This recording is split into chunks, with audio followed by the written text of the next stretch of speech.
అధికారులు మీ సమస్యలను పట్టించుకోవట్లేదా? నెలల తరబడి మిమ్మల్ని ఇబ్బంది పెడుతున్నారా? మీ సమస్య పట్టించుకునే వాళ్ళే కరువయ్యారా? ఇంకెందుకు ఆలస్యం? ఇప్పుడే రాష్ట్రంలో ఏ మూల నుంచైనా ఎక్కడి నుంచైనా డిస్క్రిప్షన్లో ఉన్న ఆన్లైన్ గూగుల్ ఫామ్ ద్వారా మీ సమస్యను మాకు తెలియజేయండి. మీ సమస్యను ఒక్క ఫోన్ కాల్తో క్యూ న్యూస్ పరిష్కరిస్తుంది. మరిన్ని వివరాలకు 8490199929 నంబర్ను సంప్రదించండి. పబ్లిక్ వాయిస్, ఇది సామాన్యుడి ప్రశ్నాస్త్రం.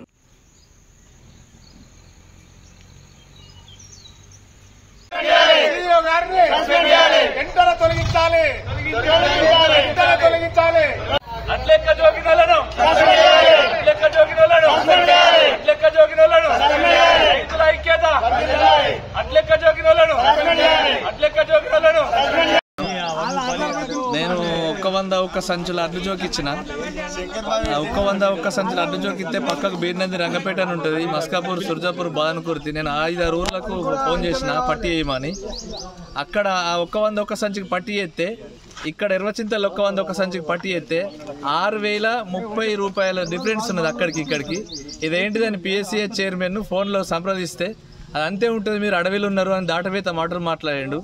దాటవేత మాటలు మాట్లాడితే ఇక్కడ కాంట దాకా రమ్మని చెప్తే పొద్దున్నే ఇల్లుకు తాళం వేసుకొని ఎటు వేయండు. ఈ పిఎస్సిఎస్ సీఓను పంపించండి. ఇప్పుడు ఈ సీఓను గ్రామ రైతులంతా కలిసి గెరవ్ చేసి ఈ స్కూల్లో బంధించడం జరిగింది. కలెక్టర్ గారు వెంటనే స్పందించి సంబంధిత అధికారులను పంపించి ఈ సమస్యను పరిష్కరించాలని 2 చేతులు జోడించి దండం పెట్టి రిక్వెస్ట్గా కలెక్టర్ గారికి విన్నవించుకుంటున్నాం. ఇప్పటికే రైతుల దగ్గర రుణమాఫీ కాలేదు, రైతు బంధు రాలేదు, బక్క సిక్కిపోయి ఉన్నారు ముడితే పానం వేస్టేజ్లా. వీళ్ళు 8 కేళ్ళ అడ్లు ఫ్రాడింగ్ చేసి దోసుకుంటే మరి రైతు బొంబాయి పోవుడా, వలస పోవుడా అని ఆ వలసల కోసం చూడవలసిన పరిస్థితులు ఏర్పడుతున్నాయి. ఈ గవర్నమెంట్ కానీ లోకల్ ఎమ్మెల్యే కానీ వెంటనే స్పందించి దీని మీద చర్య తీసుకోవాలని 2 చేతులు జోడించి నమస్కరించి చెప్తున్నాం. క్యూ న్యూస్లో పనిచేయటకు వీడియో ఎడిటింగ్ మరియు SEOలో అనుభవం గల జూనియర్ ఎడిటర్స్ కావాలను సంప్రదించవలసిన నెంబర్ 8688926084.